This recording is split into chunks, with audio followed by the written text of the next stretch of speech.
Happy Friday, everyone. Welcome back to TGIF Wedding Planning Series. My name is Danielle. I'm your go-to wedding planner and floor expert, and I'm excited to bring you another episode for this TGIF Wedding Planning Series. Now, for this episode, we're going to talk dollars, y'all. We're going to talk money. Now, this is going to be an exciting and informative episode, but also it could be a make or break situation. And I want to make sure that you hear from me first on my 555 method. Yes, a 555 method in prioritizing your wedding budget. So if you are interested in this topic, if you are locked in with us, I want you guys to stay tuned.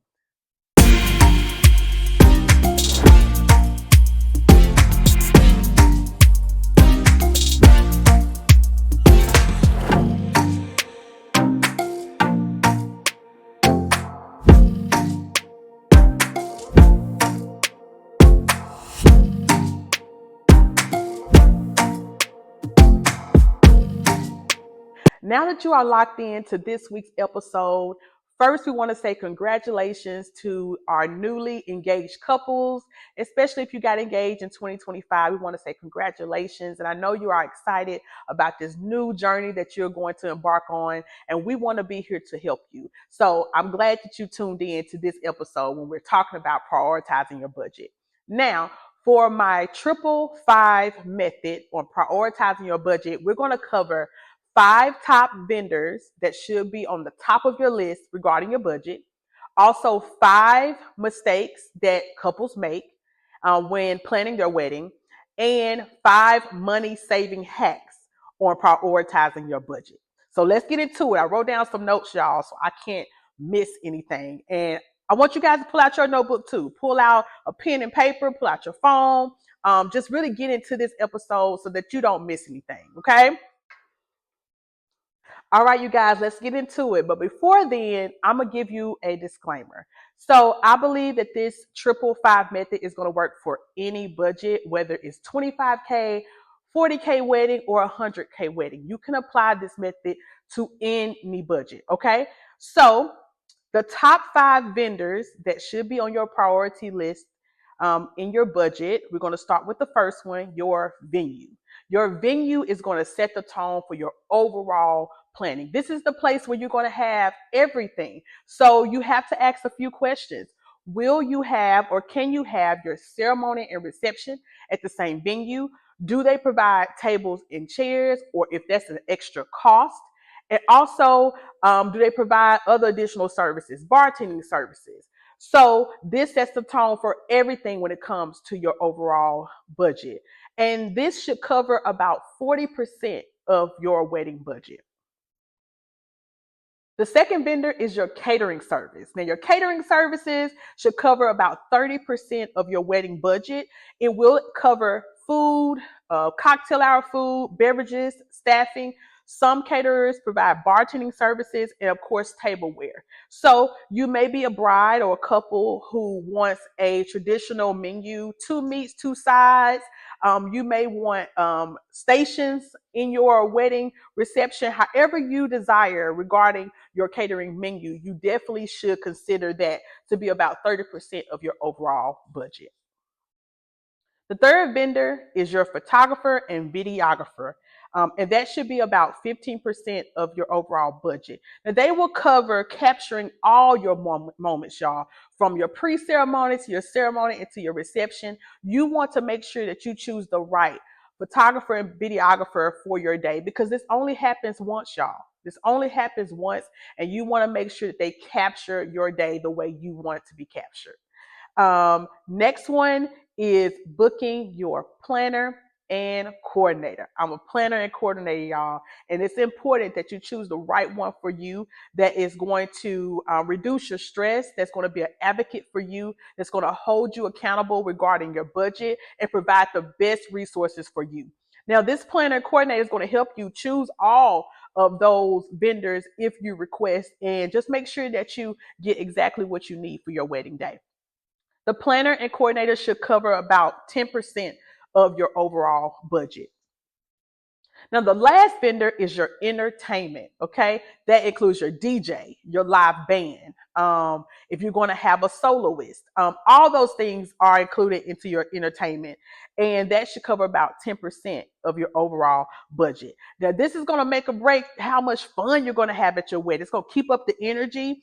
And I may not do a video of this. I don't know yet. Y'all tell me what you think.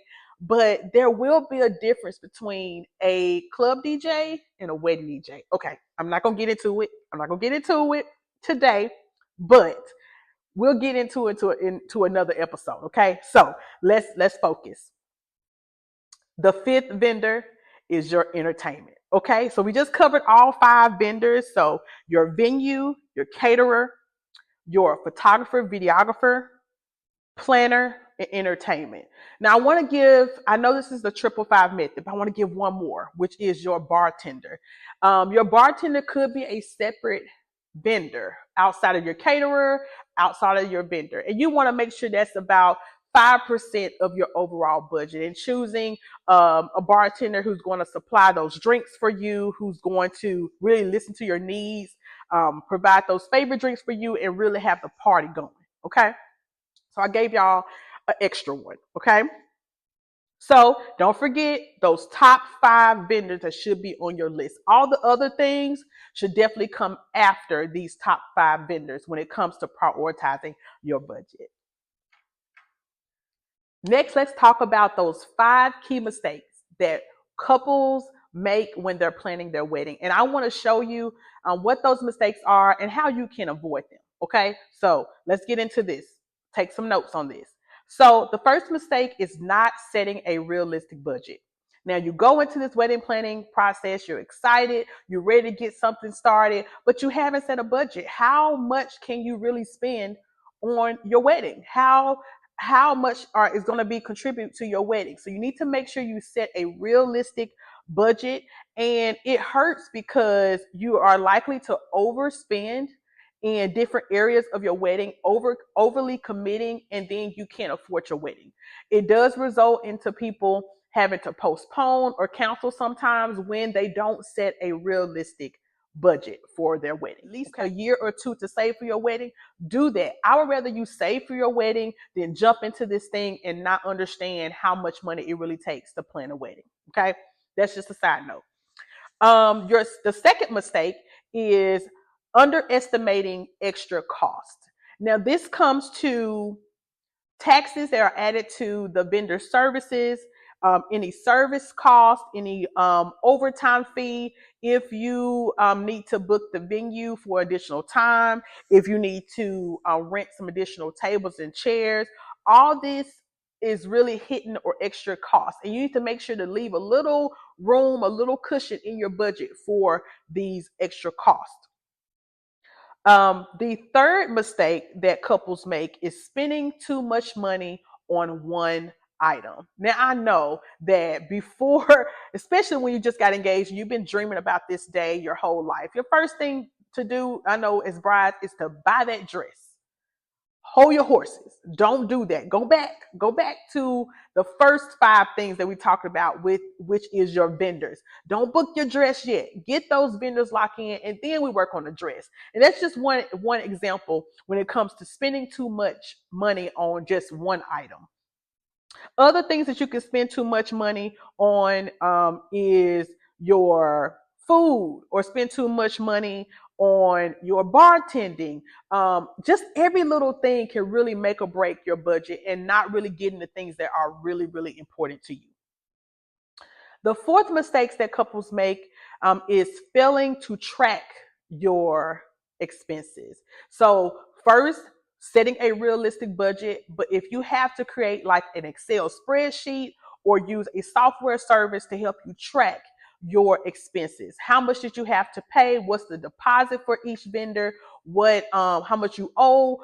You will actually see everything kind of broken down, and you can see how much you owe, how much you need to save up for, what invoices due this month.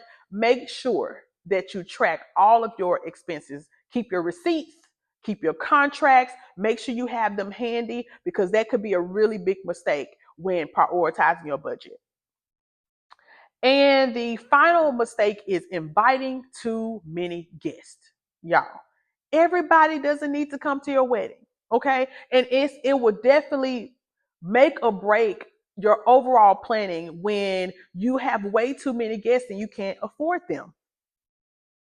Every guest added to your budget can increase your food budget, your bartending budget, your rentals of tables and chairs, additional flowers, additional space at your venue.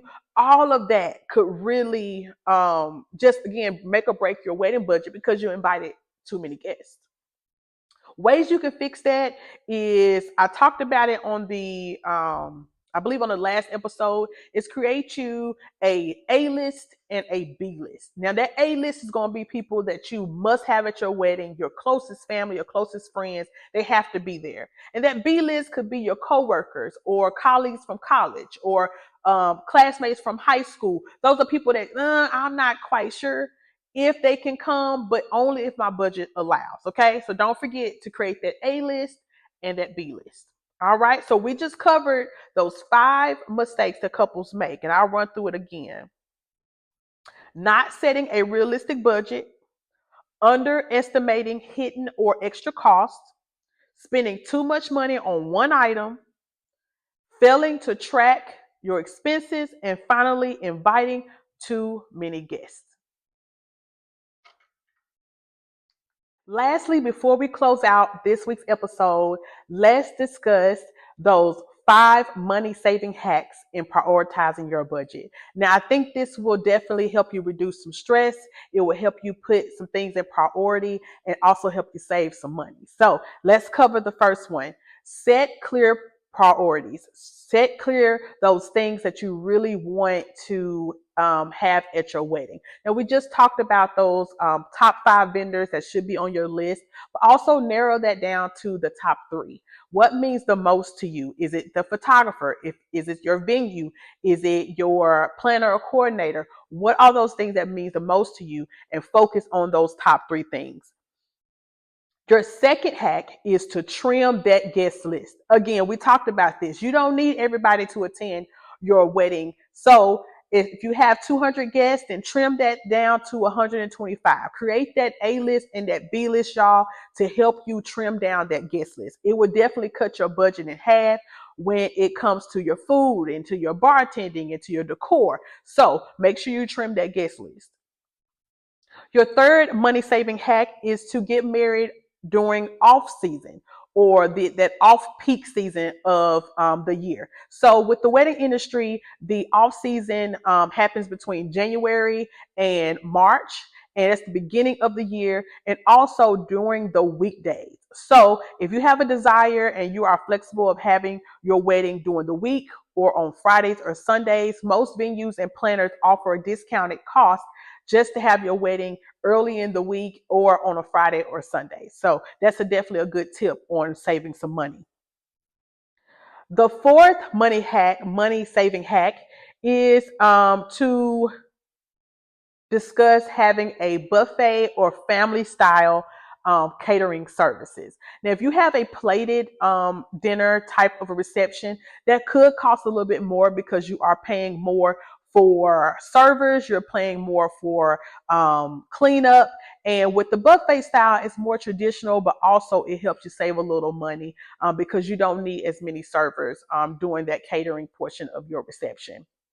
And the last and final money saving hack that we really do actually work on during our weddings because we do provide floral services for our clients is repurposing those florals, repurposing those decorations. So that means if you have decor down the aisle of your ceremony, if you have decor at your altar area, if your bridesmaids are holding bouquets, we love to repurpose those flowers. We'll move those flowers to the reception tables. We'll move those bouquets or use those bouquets for your sweetheart table or for the cake table. But that definitely can save you some money on decor and definitely save you some money on your overall budget. So we just went through all 5 of my budget planning and budget method. And we really do hope this helps you during your wedding planning journey. So, again, thank you so much for joining us on this week's episode of the 5 555 budget method. And I really do hope it helps you during your wedding planning journey. Again, thank you so much for watching, and we hope to see you on next week's episode.